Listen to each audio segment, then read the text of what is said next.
Hello,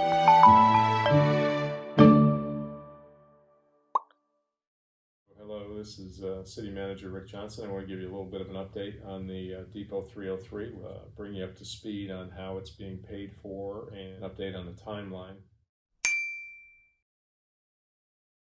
The CRA, the Community Redevelopment Agency that we had formed here in 2016, which is an effort to keep a lot of the tax dollars that would have gone to the county, that 95% of the taxes from the new homes and businesses that are being constructed here stays within the city. It has grown from $40,000 to $60,000 in that CRA budget. Is now, this current year that we're in, it's about $1.4 million.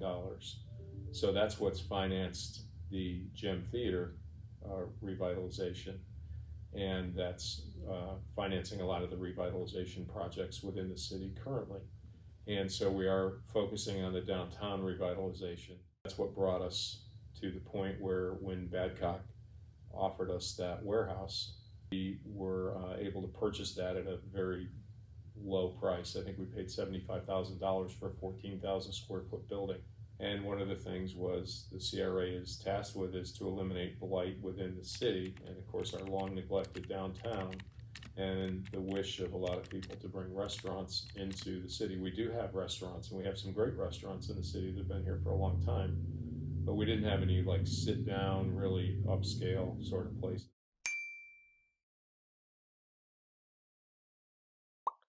So we brought in our structural engineers that are under contract with the city, which is ACT, Environmental, and Bartow.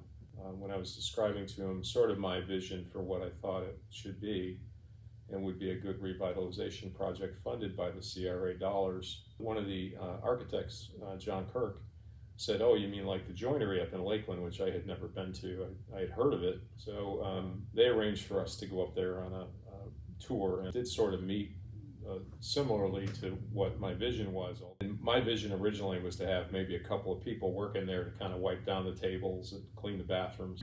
I didn't realize, I think they have 28 people that work there, not including the folks that work in the restaurants themselves. I didn't realize what a large undertaking it was. Even as we were leaving the tour, Jonathan Bucklew, who is the CEO, CFO, and one of the owners of the joinery, mentioned to me that it might be possible for the Joinery LLC to manage our property for us, the Depot 303. And that sort of stuck out in my mind that, again, not wanting to be in the restaurant business, wanting to be in the revitalization business, we began to enter into negotiations with Jonathan Bucklew to manage that property for us. Hey, I'm John Bucklew. I'm one of the founders of the Joinery. I got a call from our architect, John Kirk, who's with Strawn Trout Architects. And he said, "Hey, we just won the bid to do a food hall in Mulberry." He said, "Do you mind if I bring the guys by to come and look at what you've done at the Joinery?" And I said, "Absolutely." So I had a house in South Lakeland for many, many years, and when I sold that, that's actually what helped fund the Joinery. And I remember distinctly in my mind thinking, man, if there's a food hall in Mulberry and I lived in South Lakeland, I'd be about halfway between either one of them. And I thought, what a great spot. Then I started thinking about the proximity to Bartow. I started thinking about the new developments that were moving down this direction on the south side of Lakeland. I thought about Christina and Imperial Lakes, and then I thought about Fishhawk and how Stream Song is just on the other side of Mulberry from Lakeland, and how it just seemed to be kind of the center of a good area that was just really ripe for development and growth in this area. And so I was definitely intrigued about by the project. And then I remember hearing something about the Gem Theater. I looked up about the restoration of the Gem Theater. I thought, man, there's probably some really good momentum getting started here in Mulberry. So I was absolutely curious to hear about the project and to share my experience in operating the Joinery for a few years and what it took to start that and the learning curve. So ultimately, that's what led us to where we are today. where the joinery has partnered with the city of Mulberry to consult in this early stage, and then ultimately to just handle the full operation of the food hall for the city. So the city's developing it, the CRA is funding it, the city will own the business, and they will have the joinery come in and just execute it well, to give a top-notch food hall on all fronts, including operation and guest experience. In the construction phase, looking at the site right now, it looks like a big shell, but I'll tell you, I see the progress that we've come to at this point. I know what it takes to get the foundation up and to get all the plumbing spec'd correctly, and then to have that concrete poured back, to get the roof off of a building, to see what walls are viable and what needs to be replaced, and to build those up and to get it ready for the trusses.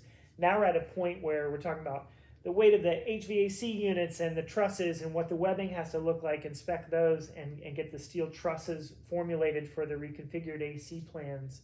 And once those are in place and we get a roof, now we got a full shell. So it's like, we're working on the foundational stuff right now while we're dialing in the details of the construction phase.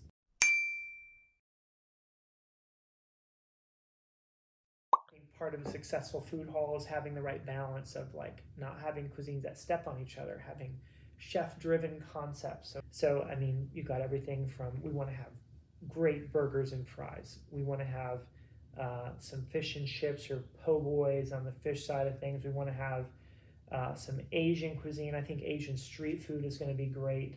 We want to have some sort of, I think, a Mexican theme, whether it be a taco spot, whether it be like a fresh Tex-Mex approach. We definitely want pizza of some sort.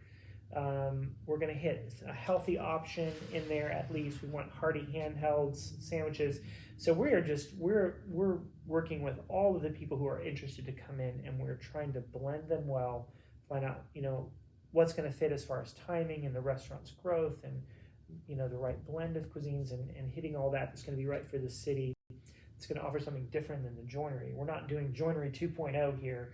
We're just going to do a completely separate food hall with its own name, its own look and feel, its own blend of restaurants, and we're going to bring something unique to the city of Mulberry that's going to be catered to what we think is going to work best here. And we're going to bring not only those restaurants here, but we're going to bring all those jobs here, all those service industry jobs that are going to come here. Each one of those restaurants is going to have a crew of 5 to 15 employees, depending on how they're set up. We're going to be hiring for the front of house positions, for bartending positions, for some shift lead positions. Each of the restaurants will have management positions, and where you can work for tips and wages, and then also salary positions. So this is going to be a big growth opportunity, I think, for Mulberry. You spend all this money making such a beautiful space for people to want to come in and spend time. You don't want them to feel like they're sitting on a fold-out chair. Yeah, absolutely. But every aspect of this food hall, from the vendor selection to the design, the look and feel of the space, the light fixtures, the furniture, all of those things are important, as well as the flow of the space. How big are the walkways? How many bar stools we have versus chairs, and the heights of those. Yeah. I'm a firm believer in the concept of rising tides lifting all boats. And so I believe everybody who's already here in this area will experience growth. I think it will put this area more on the map. More people will see this as a destination, someplace to go and to spend some time. I think places like Studio 37, places like the Mulberry Cafe, places like the Gem Theater, public events that you're doing, you'll experience growth. And what you'll see is the real estate in the surrounding areas begin to become nicer and nicer as well, so that they can appeal to those people who are coming down here. So the city of Mulberry is very forward in its thinking to do something in this direction, like with the food hall. I have heard from other local municipalities and developers who are looking at this project as a model of how to do this well. I've already heard that from 3 or 4 other entities, whether it be private developers or municipalities. So I really think that this is a project that it's a big seed, but it's a seed for additional growth